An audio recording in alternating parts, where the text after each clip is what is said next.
再来看前美国国务卿蓬佩奥受到邀请第4届来到台湾咯。早起第一场演讲，伊强调中国绝对是美国重要的对手，嘛讲中国国家主席习近平无强大到会当决定亚洲甚至是台湾的未来。蓬佩奥嘛呼吁川普政府应该爱护台湾伫公平竞争的环境，参与世界的舞台。前美国国务卿蓬佩奥受台湾民间组织复合会的邀請，設立第18來台，一開喙就強調世界要邁向永久和平，美台有共同的使命。People here in Taiwan and to the United States. Succeeding in continuing to build this model out will not solely rest at the feet of President Trump and his team. It will be shared with Taiwan. You will be crucial in this effort.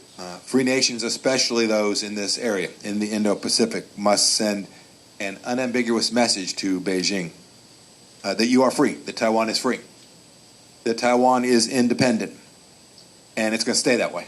Nothing's going to change it.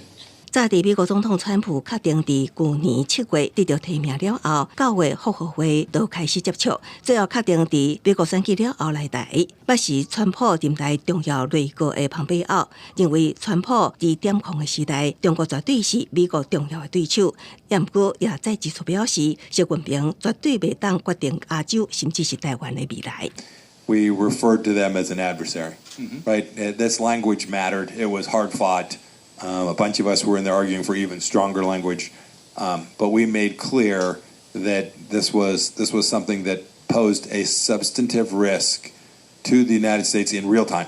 There are complex questions about how to achieve that. We battled them too.